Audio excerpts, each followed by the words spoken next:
Hello and welcome back to Podcast with a K. I'm your host Karla with a K, and we are here on another fine Sunday evening, Monday morning, whenever you're listening to this, wherever you're listening to this, be it on Twitch, be it on WECS 90.1 FM, or on Spotify, or on whatever your preferred podcast listening platform is.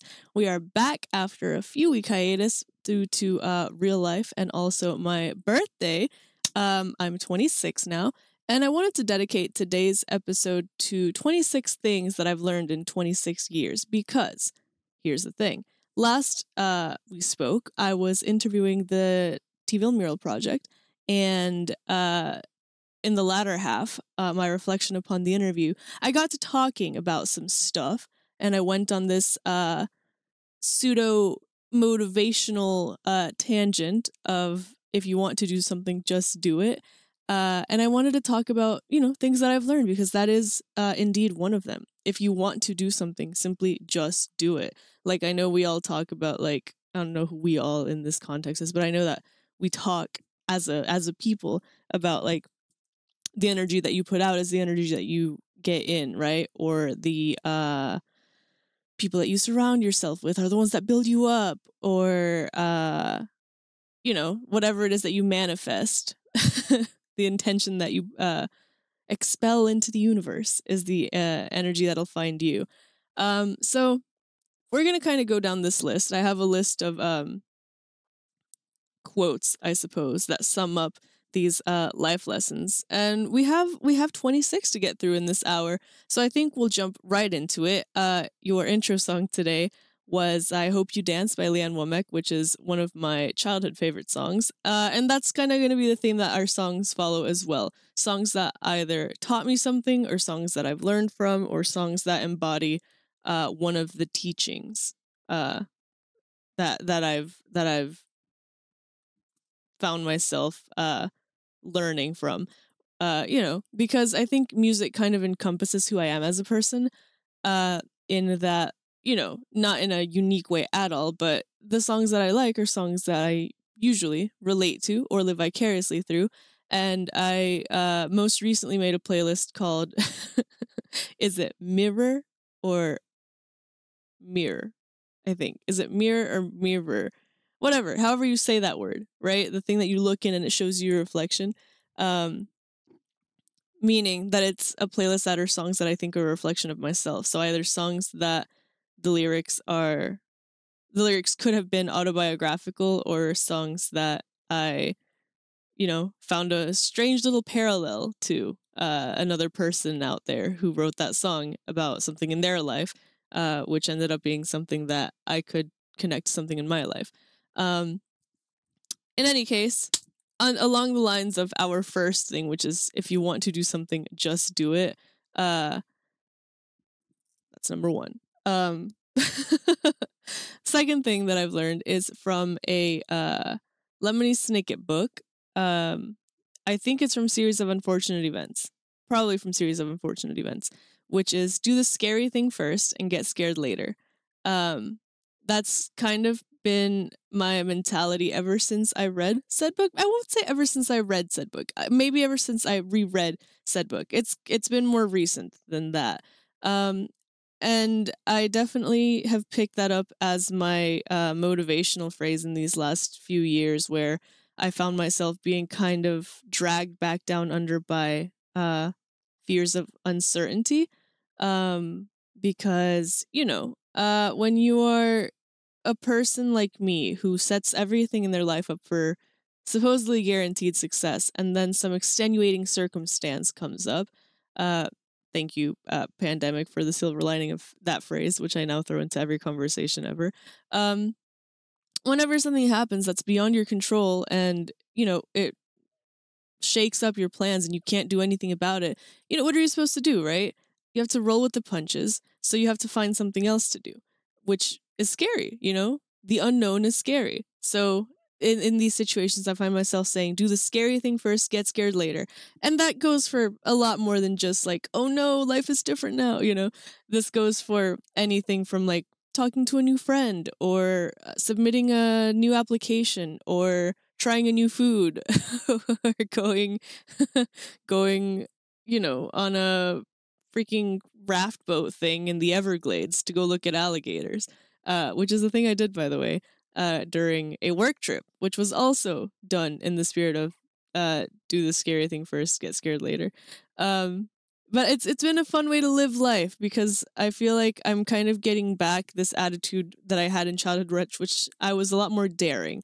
I used to be the kid that would climb to the top of the monkey bars, and rather than swinging, I would climb on top of them just to stand atop of them and like oversee my kingdom, with no fear of falling. I used to be the kid that would climb the rock wall and try to race the grown men who clearly have put in time and effort into being strong enough to climb, and I'm just like,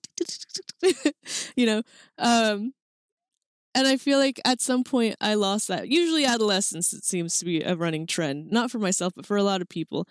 Something about being a teenager is just kind of like forces you to encounter ego death, which if you ask my friends is a a tangent that I like to go on, because I learned about ego death in also in the last several years, and it's a concept that terrifies me, not one that I particularly want to do. This is one of those do the scary thing first, get scared later that I'm just like, that's a little too scary for my liking. But in any case, that is where I have found myself. But yes. See, tangent. But I think that even from these things, if you do the scary thing first and you get scared later, I think the challenge is to learn to not be scared in the first place, right? A healthy dose of fear is every now and then good, just to keep you alive. But you know, I've also said in other streams that aren't the podcast, anytime that I or anytime that I take a shot, which I don't actually advise because that would be binge drinking, which would lead to alcohol poisoning. So don't do that. But keep a tally, and I should do something about that. If someone gives me a tally of how many times I said I'll find something to do with that number, something relevant. Speaking of learning, though, good segue, huh?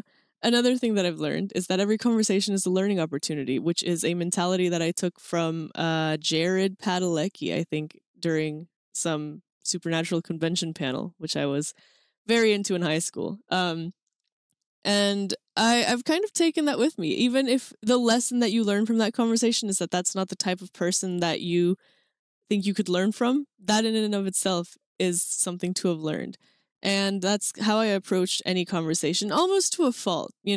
There's some people who you're talking to and you're listening to and you're realizing, man, I am wasting my time here. Or like, it's someone who you see like everyone around them just kind of being like, cut that. But I think there's a certain degree to which you can feasibly gain something from any conversation, and I've tried to find that balance of when you should and shouldn't, but sometimes I think it's more so about like learning to listen to the other side, if that makes sense, which is another teaching. Actually, that's a good segue into it. And this one I do have an anecdote for, in that like I feel strong in that belief specifically, and you guys have seen a little bit of that whenever the podcast gets political, in which I try to not ban anyone from the chat during the show. After the fact, if we look back and we're like, man, this guy was just being a dick, then it's like, all right, homie, we get it, you're an edgelord, congratulations. But like I definitely feel like it should be a commonplace practice to listen to what the other side is saying, if only for the fact that like it'll make your own argument stronger because you'll know how to counter it if it comes back up. And this is something that I learned in high school, in a very dumb way. My first English teacher was promoted to being our principal whenever our previous principal retired, and we got in a new English teacher. Oh my God, I have stories to tell about these English teachers. Those are going to have to be a podcast in and of itself. I'm going to see if I can't find someone who's like an English major and we can trade stories about good versus bad English teachers, because man, do I have some stories. But what was I saying? Oh, so the second English teacher really liked debate, and she ended up starting a debate team. And I remember the kids that wanted to be like in charge, right? The kids that wanted to be, I don't remember what the titles were. But the people that wanted to lead the debates were the type of person that you would expect to want to lead the debate. And I said something along these lines to my friends and some people who were with us. And they were like, well, if that's how you feel, why don't you run for those positions? So I was like, because I don't want to be in charge of that. It's just, it feels like, first of all, who's going to vote for me? Second of all, I don't particularly care.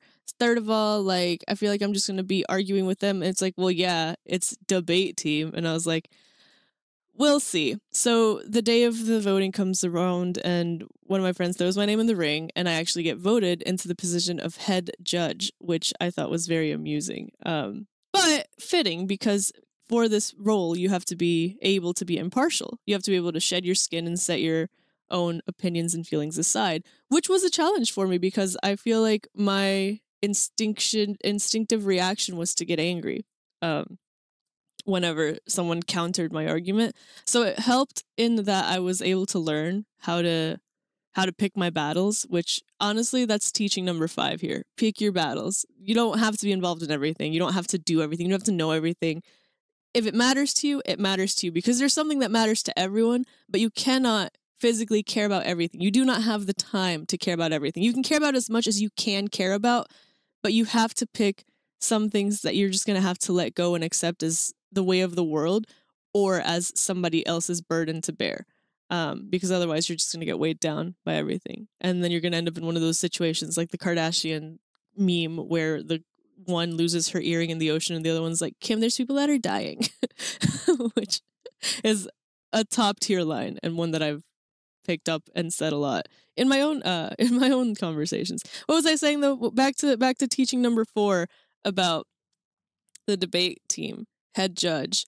When I was there, there was some overlap between the people in debate team and the people in English class, and I hopped on a suggestion from this English teacher the way that nobody else did, in which she said, when you're forming your argument, you do not know if you're going to get to go first or second, the way that we structured our class and the debate team, because she wanted everyone to like form a argument that could stand on its own and not necessarily be fully a rebuttal, and we had to stick to that outline. And so I wasn't in charge of my team in class. This might have been before the debate team, actually. I actually don't remember the timeline. Not the point, though. Like, the point is that this was a thing that overlapped both and followed me into who I am now. And so in forming this argument, we were, like, creating our outline, and Mr. Team Captain over here was talking about we have to talk about this, and this. These are our strongest points. This is what's going to win. This is whatever.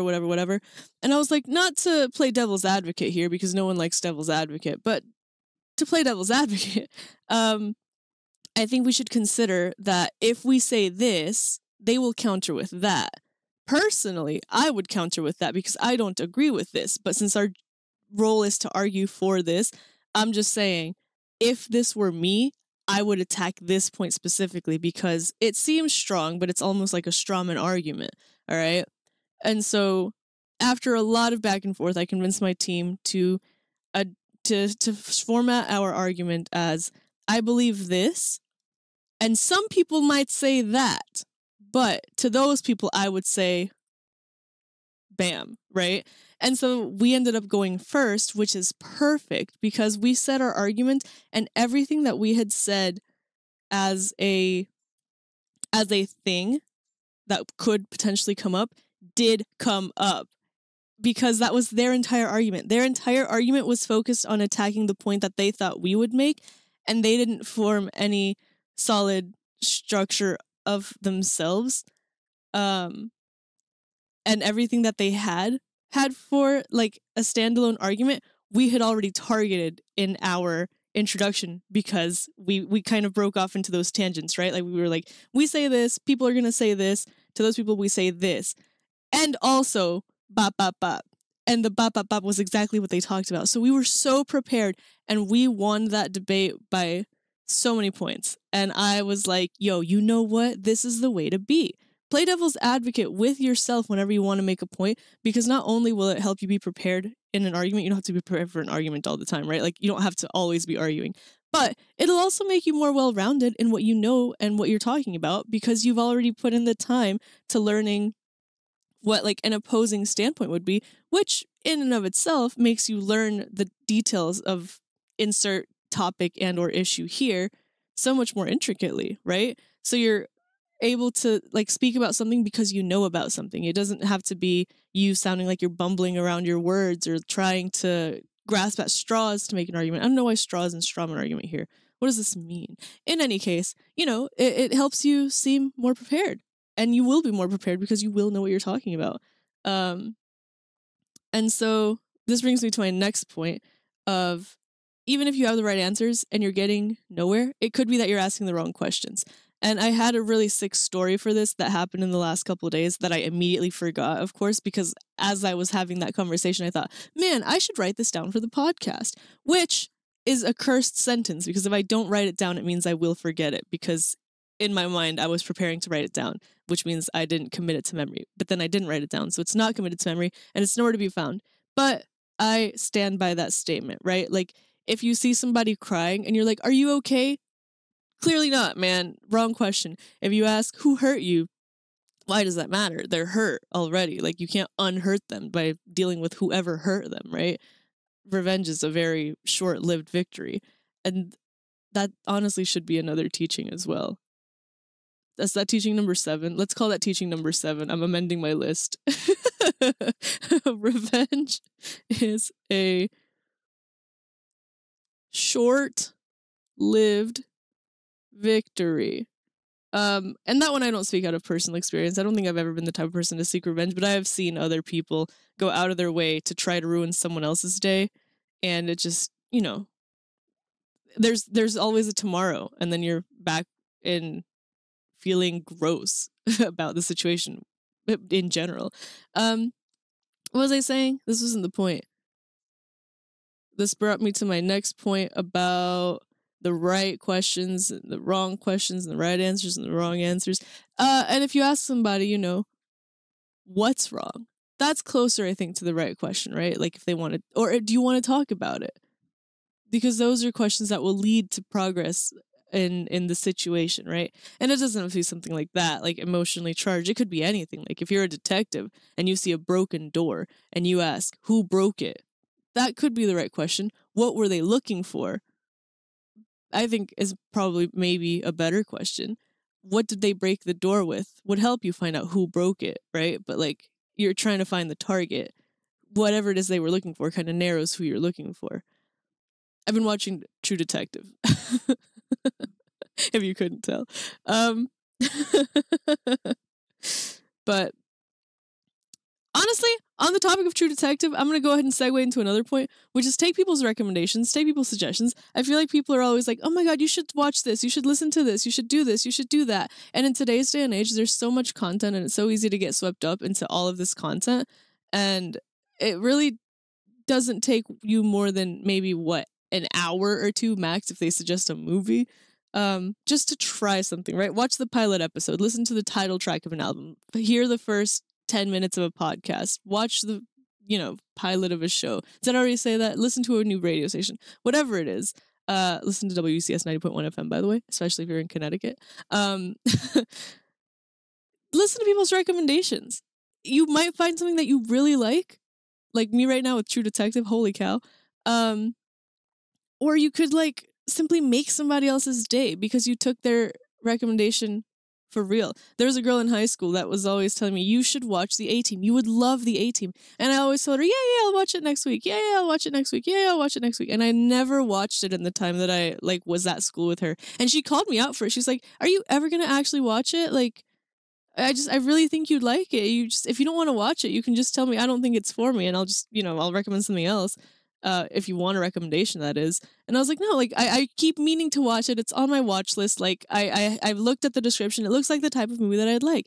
And I completely just kept forgetting about it. And then once I think I was like in college and I was just like by myself. It was one of those like weekends, where everyone's doing something, no one's responding. And so I was just like on my lonesome, which is fine. It's not a problem at all. Usually I would find something to do. But it was a weekend where I was feeling like I wanted to do something. I wanted to connect with someone. And so I put on the A-Team because I was like, I don't have anything else better to do. And it was a really good movie. And I messaged her and I was like, by the way, just watch the A-Team. You were right. I really liked it. She was like, what? I forgot about that. Oh my goodness. Well, I'm glad you liked it. And she gave me another movie recommendation that I watched that day just because I felt like I owed it to her. It's like we were like super close friends. We were friends. And we'd also known each other from our home schools, our district school. So like there was a little bit of like a longer line of loyalty there. So I'm really glad that I actually finally did that, just because like it made her happy that I took her seriously. It made me happy that I found the new movie that I liked. And it was just happy in general. On the topic of loyalty, I want to mention another teaching. How many have I done? 1, 2, 3, 4, 5, 6, 7. This is teaching number 8. Loyalty is based out of trust, not time. Which in this case, it's that I'd known her a while and I also trusted her. She'd never done anything to prove me wrong. But in this specific situation, I'm thinking about times, like I said, I'm not the type of person to seek revenge, but I'm thinking about times where I've had friendships, for example, and in the friendship there was someone who was toxic, who was always looking to like kind of get you alone and isolated so that they would be your best friend. And this has happened 2 or 3 times in my life that I encounter somebody like this. And because I try to greet everyone with a blank slate and a fresh outlook on life, I tend to give second, third, fourth, and fifth chances, right? Which a lot of my more cool and aloof friends tell me, like, why would you do that? Like, dude, mind, like, stay in your lane, right? Pick your battles. And I like to give people the benefit of the doubt because I feel like I'm the type of person that believes that you can change and grow, like not necessarily just like in a interpersonal relationship way, but even like this is, oh man, this is a weird little tangent. I was thinking like even in the terms of cancel culture, there's some stuff you don't come back from, right? There's some stuff where it's like you're just a bad person. There's other stuff where it's like you said something stupid 10 years ago. You've probably learned by now, right? And if you haven't, you're stuck in your ways because you're stuck in your ways, which is a different thing that I want to point out. That's going to be point number 9. But on the topic of loyalty being trust, not time, friendships in which, there's someone toxic in the friendship and it's like, oh, well, I've just known them for so long. Like, I feel like they wouldn't do that to me. And I'm the one like, if I'm the one that's like, I don't know, man, be careful. Seems like they're kind of taking advantage of you. They're kind of selfish, kind of doing you dirty. Like, for me to say that to somebody, I feel like that's got to have some weight to it. And for someone who I trust to say that to me, I always kind of like perk my ears up at that, like, to what degree is this true? Who have I known longer? Who do I trust more? Because there's some people that you meet and you just instantly know you could trust them with your life, right? Like, it's just like that. And there's some people you meet that you could have known for years and there's never going to be a proper bond there. And I'm thinking right now about like most recently when I've met a lot of people like this, my college friendships and the roommate that I was assigned, right? Like at first you're getting to know somebody, but like by the second semester I was like, dude, ride or die, homie. Like this one's for real. And there's people that I had known for way longer who like from back home, from externally, who it made me reassess those friendships because I was like, man, I don't think I could have this sort of friendship back home because people that I know back home aren't like this. This isn't to say anything about everyone, all right? If I still talk to you now, congrats, you made the cut. You're one of those people that I feel loyal to. But there's other people who like have just kind of, we've drifted apart, we've parted ways. And I feel like it's because of that lack of like a strong bond or a strong sense of trust and or loyalty. Like, granted, you know, if someone from my past comes back and is like, yo, dude, you'll never believe what happened, like this person did this, out of loyalty, I feel like I would trust them. But if I'm faced with two people who I interact with about the same time versus trust, I think trust would win my loyalty. This is a newer thing that I've gotten around to thinking, so this one might not sound as clean, but all this to say specifically, like, I also want to clarify, there are some friends that I don't talk to, like, at all. There's some friends that I talk to, like, maybe twice a year that I would trust with my life, and they have that, you know, there's that bond of loyalty. I'm saying this in reference to, like, if on the off chance that one of my friends from high school is listening to this, and they're like, oh, wow, so she goes to college and meets new people and then just doesn't like us anymore. Like, no, it's not about you. If we still talk, we're cool. And you know, right? I'm a year out of college right now, so that's why those friendships are in my mind, because now they've kind of faded into the same level as my friendships back home, right? Because the way that I talk to everyone is the same from this corner of the world on the internet. But you know, that's kind of where we are. Point number 9 was something. Does anyone remember what point number 9 was? Because I don't. 1, 2, 3, 4, 5, 6, 7, 8. 9. Question mark? Oh no. Oh no. 1, 2, 3, 4, 5, 6, 7, 8. Oh, I started off with a point 9, which was if you want to do something, just do it. Lol. Okay. That's fine. Which brings us to point number 10. Along this line of friendship and loyalty and trust, I've learned that the same way that it's cool to learn how to say hi to a stranger, as someone who was notoriously shy and reserved. The same way that you have to learn to say hi to a stranger, you have to learn to say bye to. I don't want to call them old flames because that sounds relationshipy. But I guess that could also apply because, you know, in relationships, that's a strong form of trust and loyalty. But just to old friendships, like old connections that just aren't, not necessarily aren't serving you purpose, that are doing more harm than good. In the same line of like my new friendships that I'd known someone for less than a year and I already felt like I could literally genuinely 100% trust them with my life.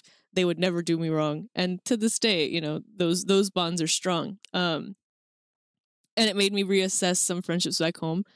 That's kind of what I mean. Like, not necessarily that they were bad friendships, but like, you know, it's to some people it's clear that you're friends out of like convenience and proximity rather than out of a real proper formal bond or connection. And that's okay. You know, like you don't have to be friends with everyone. You don't have to be besties with absolutely everyone in the squad even. But like I think it's an important skill to learn to part amicably, right? Like it doesn't mean you're never gonna talk again, but just to part amicably. Every now and then I'll get back in touch with someone who I was super, super, super, super close with when I was younger. And I just, you know, you feel like it's gonna sound bad if I say it feels like you've outgrown them, but you know, they could have outgrown you too. Like, you know, you're just in different like parts of life now. And you realize that in that friendship, it wasn't the type of friendship where it's like, if I robbed a bank, would you be my getaway driver? And I don't know why I resorted to crime here, but just as an example, right? But it's that type of thing. And you know, it is what it is, and it's not great, but because it always sucks to say goodbye to someone or to end a chapter. Well, I won't say always. Sometimes it's like a relief, but I feel like sometimes it's it's good to move on. Which is a phenomenal segue. Shouts out me. We're gonna take a music break here. We've done 10 of these. I think this is a good music break. The concept of moving on is not necessarily just for people, but also for any situation, right? If you're feeling down about something, if you're feeling some type of way about something, address it, deal with it. And my camera froze. Hold on, right as I'm trying to make a point. Address it, deal with it, and move on. So our next song that we'll be listening to is one that we've heard before this season of the podcast.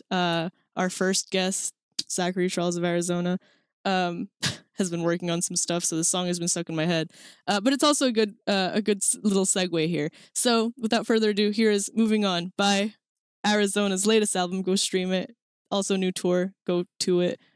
"Moving On" by Arizona, which is, I think, a good way to tie us into our next point. And my next point, I have to confess, came from a place that I didn't expect for such a teaching to come from, but it was something that was indicative of kind of how I have viewed life as a person, right? So this next quote that I think is descriptive of how I feel is to take more detours. That's not, I guess, a quote. It's more of a piece of advice. And I got it from a Hollister t-shirt, all right? Take more detours is a phrase that comes from a Hollister t-shirt. But it is because I grew up with this concept of travel being normal and attainable. Because when I was younger, we road tripped for the better half of a year. And it's a wonderful, amazing, beautiful experience to have had as a formative thing, because now that's kind of how I view life. And I think it's why I don't feel so tied down to any particular place, you know? It's the concept of, if there's a detour, it's a chance to go do something else or to see somewhere new on your way to what the actual destination was. And you're gonna hear how this mentality has bled into some other phrases. But I'll tackle it in parts, right? So not feeling tied down to things brings us to my next point, which is that home is where you hang your hat. And if you have followed my work for the last few years, my final project when I was in college was a web series called "Home is Where You Hang Your Hat," which is a title that I pitched because it's a phrase that I felt has followed me around a lot in life. And the series was written by 5 of us, but it's autobiographical fiction, if I can call it that. It's the story of, an immigrant kid who is an immigrant themselves, navigating life and thriving despite it all. Which is, your your truly's story. But that's how I feel, because to me, home could mean very different things. When I was in college, home meant my dorm, but home also meant my room in North Carolina, but home also means Mexico. And so it's like, are you talking about home, or home, home? Like, was a running joke whenever someone was like, man, I want to go home. Yeah, which home though? And I had a necklace that was with me for the better part of 4 years, which had the coordinates of different places that I've called home engraved. So, my home, and my home, and then a fourth place that I considered home-esque, right? And so I feel like that's kind of how I view life now, because to this day, I love where I am, and I love the people who I'm with, but it's the people that make the home, not necessarily the place. It's more so where you feel safe and content and, well, at home. um but in the line of thinking of you'll end up where it is that you need to be, comes a thought process of fate and free will. And I think that fate is free will, because if free will is to exist, that means everyone can do whatever they want, no matter what. And that's great. That's fine and dandy. If we are to accept that fate exists, that means that you will get to point B from point A no matter what you do, right? You cannot change fate. But that then opens up the possibility of whatever it is that you do from point A to point B is your choice, because no matter what, you will end up at point B, right? So you have the free will to spend that in between time doing whatever it is that you're doing. And if that in between time, every choice that you've made in those positions is also by fate, if every single little tiny thing is dictated by fate, then it is fate who has that free will to decide what your fate is. At some point in the chain of beings and entities and existences, there is free will, um, which I think is definitely a good connection to. Y'all know the meme of Britney Spears saying, "Choose your own destiny." Uh, I think you can manifest your own destiny. And yes, that phrase came from manifest destiny because I was thinking about history class for some reason, whatever. In that, you like I was saying before, you attract the energy that you put out, and I think that that's exactly what it is, right? Like, I want to be doing this. I want to be friends with them. I want to be living there. I want to be successful at this. All of that could be yours if you wanted it badly enough, right? That's what they say. And I think that there's a certain degree of truth to that. You have to put in the work. But I think that if it is destined for you, it is destined for you, and you will get there somehow, some way, right?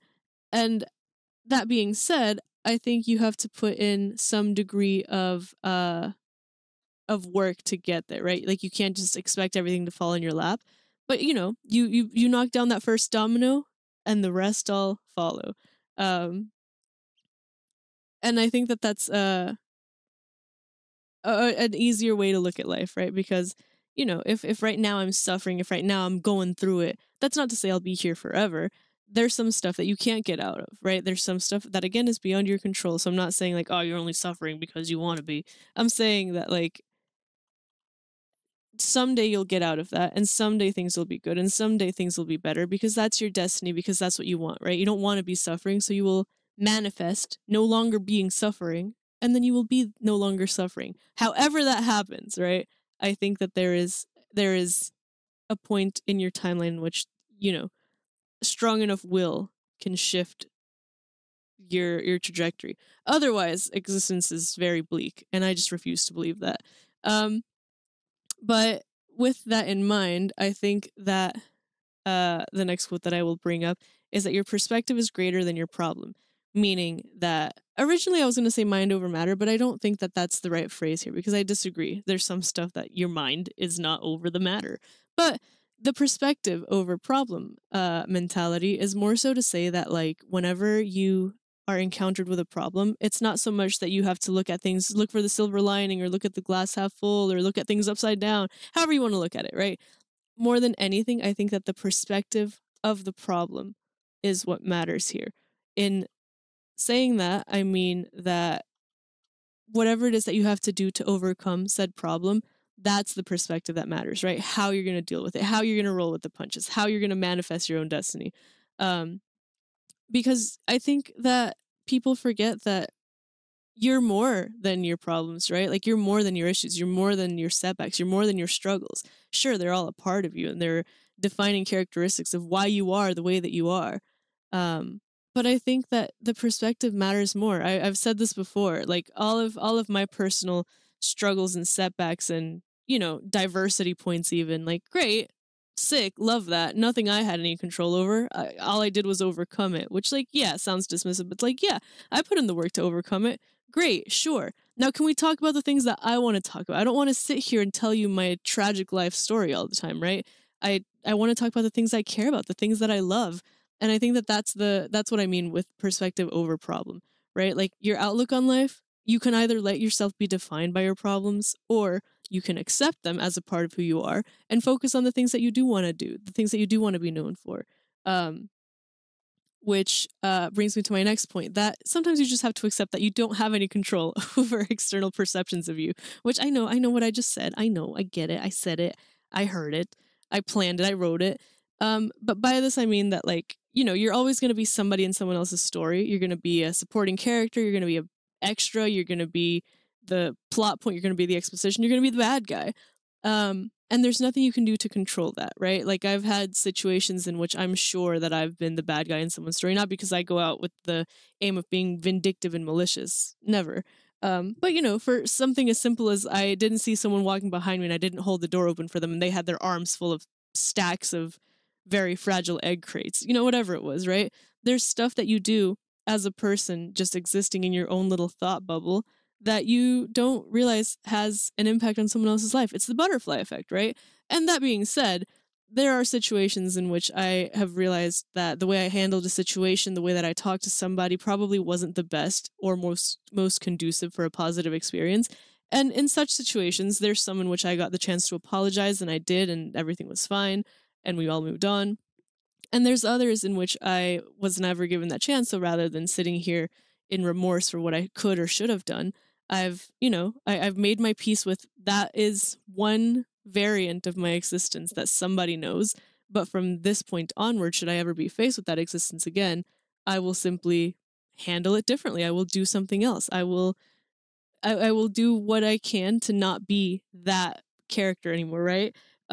Which is a perfect tie into my next point, which is that it's never too late to change who you are, to be someone different, because, people are going to learn things and change their perspective and their behavior based off of that. And that's called growth. That's part of being alive, right? Like, I'm not who I was as an apathetic teenager. I've said this in the previous episode that I've gone through different phases where I was either very creative or very shy or very apathetic or very sarcastic.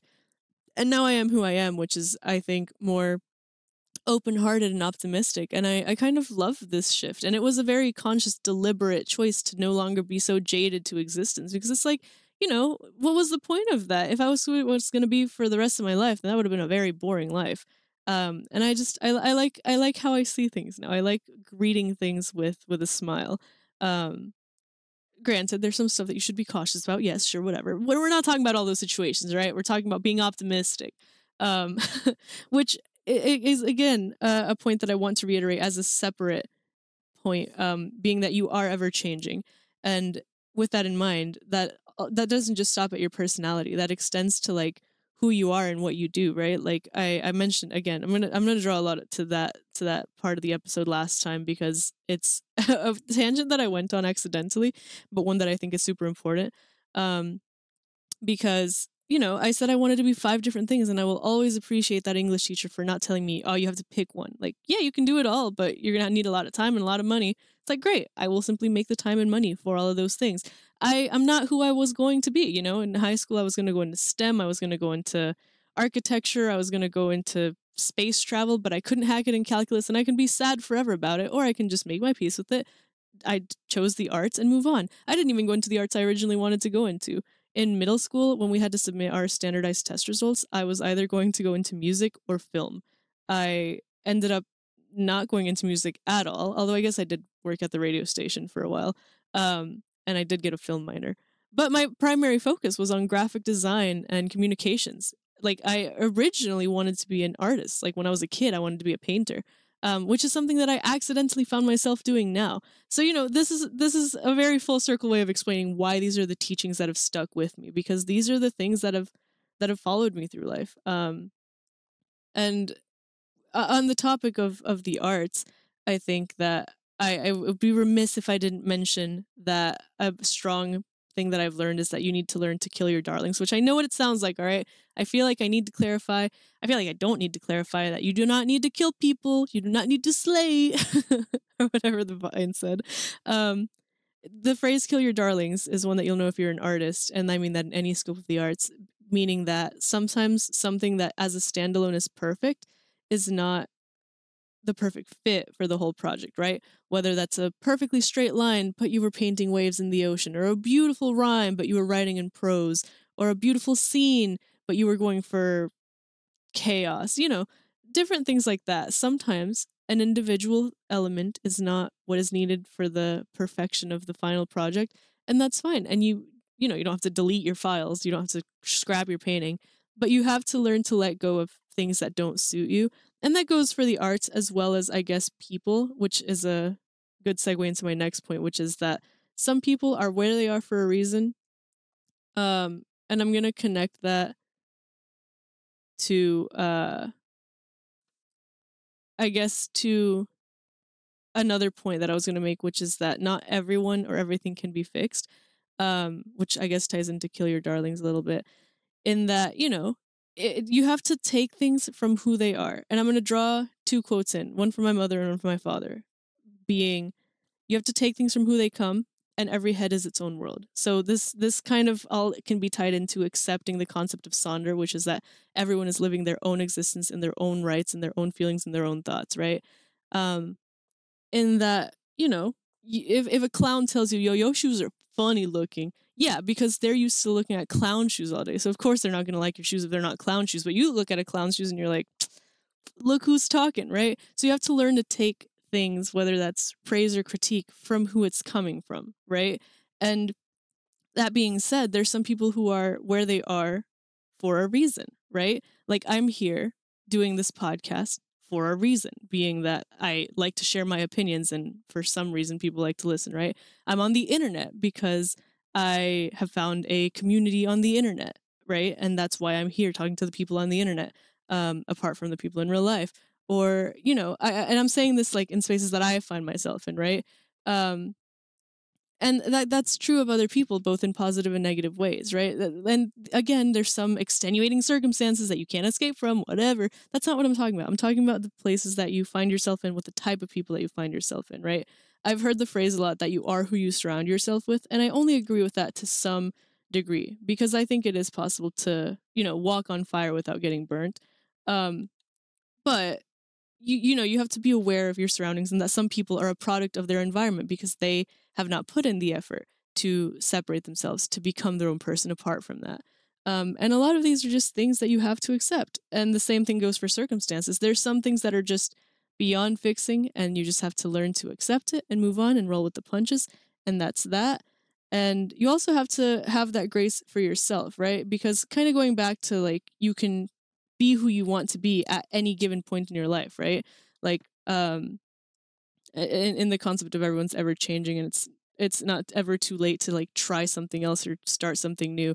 I realize I'm like hopping back and forth a little bit, and it's because I realize that our time is drawing to a close, and I want to make all my points. Um,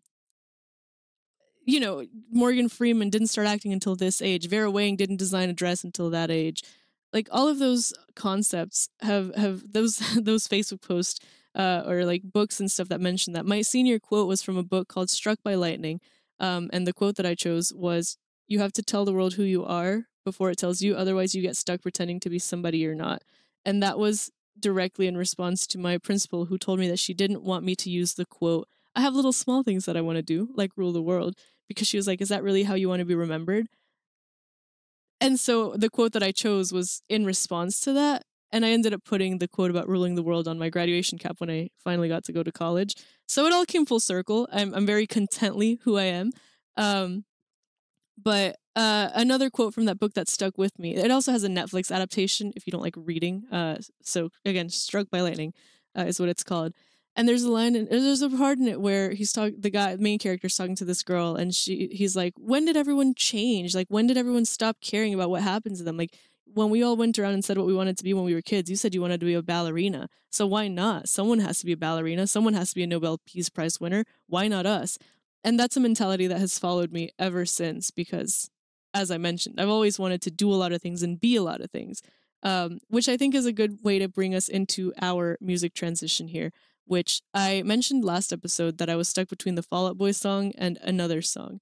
The other song is Hall of Fame by The Script and will.i.am. And the entire song is about, it starts with the lyrics, "You can be the greatest, you can be the best, you can be," insert everything here, right? And that's, someone has to be a Hall of Famer. Why not you? Whether it is fame that you're chasing, or success, or money, or this or that, or whatever it is that you want to do, whatever you want to be, someone has to be it. So why not you? And why not take this music break and listen to that before we come back for our last 6 points? So here is that. And we're back. And by saying we're back, I am segueing into our next point, because I'm trying to speedrun these as best I can. My next point being that money comes back. Okay? If you want to do something within reason, and this is not a podcast that encourages reckless capitalism and consumerism and all those isms, money comes back. If it's within your means and it's financially responsible, a dollar spent today is a dollar made tomorrow, right? Especially when it is an investment into something that you care about. Whether that's your own happiness, or whether that's your career, or whether that's an experience, something that you're going to learn from, or something that you're going to enjoy. If it's something that the net positive outweighs the net negative, why not do it, right? And this is a hard lesson, because I have always been very financially anxious, given insert reason and circumstance here, right? But in general, it's made me a very good budgeter. And I used to do this thing where like I would get birthday money and not spend it for years to come. I recently found a Christmas card from 2 Christmases ago that had money in it that I never spent. And in the Christmas card, it said, here for yourself to have a little treat. I didn't buy myself a little treat. Why didn't I get myself a little treat? And then I felt bad because I was like, oh man, they gave me the money wanting me to get a little treat, and then I never gave a little treat, and I'm going to disappoint them. They're never going to know unless they listen to this podcast. In any case, none of that matters. What matters is that there's free money in my surrounding. Not a lot, hence, by the way. Also, this is a tangent that I'm not going to go on. Never mind. But like, money comes back, and like, there's little things that bring you joy, right? Like, for example, if I wanted a guitar, I bought a guitar and it came with guitar picks, and now I have guitar picks everywhere. But it's a reminder of like, I wanted something and I got it, and now I'm happy because I have it, That guitar doesn't hurt anybody. Did it take a nice little chunk out of my wallet? Yeah. But it makes me happy because now whenever I feel like playing music, I can simply just grab my guitar and play music, right? Like, it's the little things like that. And it's anything, right? Like these headphones that have little watermelons on them, $1. I love them. They're so cute and very exciting, and they bring me joy. And I'll make that dollar at work tomorrow. Even if I'm freelancing and don't know when my next dollar is coming, I will make that dollar again. And partly that is because I'm a hustler. I will hustle. I will get that bank, dude. But there's some things that like within your means you can do that you don't have to be anxious about, because you can save all you want, but there's always going to be some next emergency that requires your financial attention, right? Like right now I'm having to deal with the fact that I had to pay for the dentist more than I was expecting, and so now that's a pretty penny that I can no longer spend on things that I wanted to spend on. But that's fine, because when I make that money back, I will be able to spend again. But it's like if I was always saving for that next emergency dentist trip, I would never be able to spend on anything for myself or for somebody else or for any experience or for anything, right? For the first time ever this year, I had done day trips with my friends before, but I took a proper trip, a proper vacation to Philadelphia to see a concert with my friends, to meet up with our friends. And it was a beautiful, really fun, crazy experience, and it's one that I wouldn't trade for the world. If I hadn't gone, I would have maybe been crazy super sad, but like, I went, so now I don't have to be sad, which is a good connection to my next point, which is that there is no point of having FOMO. And I say this in two ways, right? On the one hand, you don't need to have FOMO, simply just go and do the thing. If you can't do the thing, you don't have to feel bad about it, because there'll be another opportunity to do the thing. Even if it's not with those people, even if it's not in that place, even if it's not in that circumstance, you'll have a chance to do something again that'll bring you joy, right? Like there are some once in a lifetime opportunities. I know this, I acknowledge that. But rather than feel regret for not being able to have experienced it, just seek out the next big thrill, right? It's all in the same vein of like rolling with the punches and fate versus free will and manifesting your own destiny. Like a lot of my mentality now is, why be sad about the things that I didn't or couldn't do when I could instead be happy about the things that I have done and the things that are yet to come. Right. It's all perspective versus problem. It's all about how you look at things and how you feel about things. And even in that, I'm going to bring this in to tie into two other points, which is that one, a setback here is a step forward there, and a delay is an opportunity. Delay is an opportunity, meaning that while you're stuck not being able to do something, that's an opportunity to do something else with that time, right? Whether it's a delay with your flight, now that means you get to go check out the gift shop. Sick. Very cool. Or something like that. And a setback here being a step forward there. It's kind of in the same lines. Like me not being able to go to school meant that I had to find something else to do while I was able to get back to school, which means that I got to paint again. I got to start painting again, which I hadn't done in years. Because I had let it go as a hobby, because everyone was like, you have to do the smart thing, you go into STEM, you make the money, not art. And yet I ended up freelancing as an artist, and even to this day, that's what I do. And so like, again, perspective over problem, it's been a really, really cool experience to have had, that I've been able to shift that mentality into doing other cooler, bigger things. Just because one thing didn't work out doesn't mean I'm going to sit there and be sad about it. It means that I got to do something else and be happy about that. Which is bringing us to the end of our time. which is very sad because this is a really, really fun episode for me because I'm getting to talk about all of the things that I want to talk about, but never have a way to like bring into conversation naturally. And I know I'm like rushing through this. I'm like looking at the timer, seeing that I'm running out of time to talk about all these things. But my last few points are a trilogy, I think. In that, point one, as a former shy kid, learn to talk to people, learn to say hi to new people. This ties into like listen to everyone even if they don't agree with you, even if whatever. Learn to greet new experiences and new people with an open mind and with an open heart, because if you let your own self stand in between, you're never going to get anywhere, right? And if it's out of like, oh, but what if, even in the line of like, don't meet your idols, right? Why not? What are the chances you're going to A, see them again, B, they're going to actually care, or C, what are the chances it's going to actually impact your life, right? Like, I say this from the perspective of either a stranger in your class or on the streets, or someone that you've looked up to your whole life, right? Like, worst thing that happens is it was a bad interaction, and that's it. That's where it ends. If you were awkward or if they were mean, okay, and people are people. You have to learn to take people off of a pedestal because it's no one's responsibility to meet your expectations, and vice versa. And that's my second point, right? And that's a freeing concept, I think, because you know, I feel like you hold yourself to such high regards, you hold someone else to such high regards, you're setting yourself up for like higher disappointment, right? Like the higher you are, the further you fall, or whatever that phrase is. And we all know how I feel about Icarus.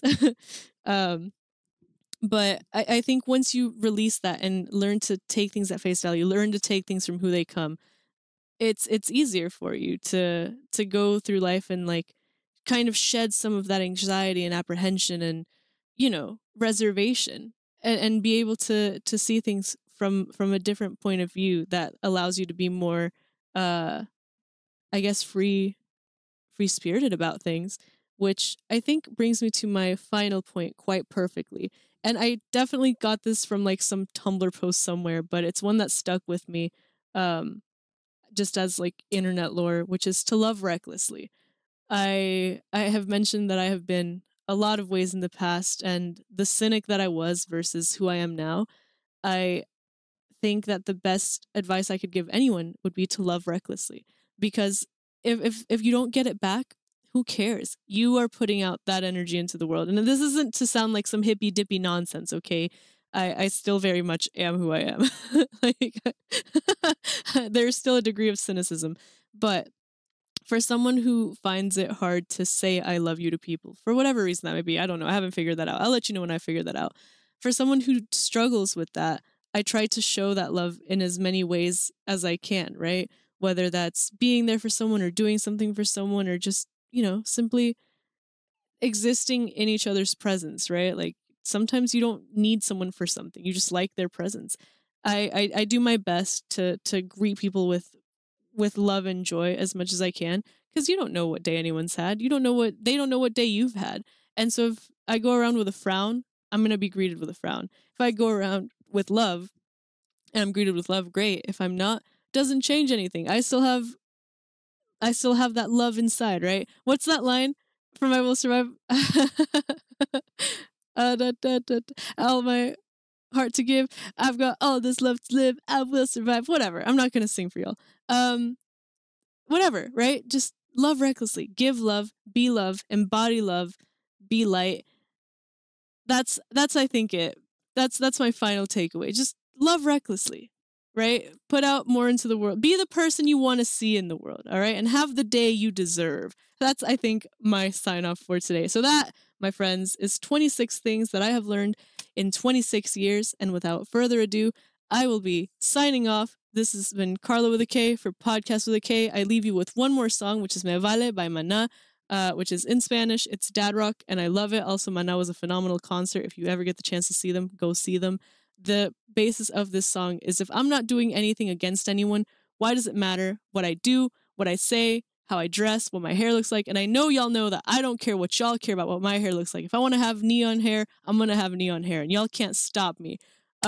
So without further ado, I leave you with that song, which I think is one of the best songs that I could have ever grown up with, because it definitely shaped who I am as a person. Thanks, Mom and Dad. My camera froze, which means it's definitely time to go. So this is Karla with a K for Podcast with a K, signing off. I will see you guys next week at the same time, at the same place, with new nonsense and maybe new guests. Have a fantastic week.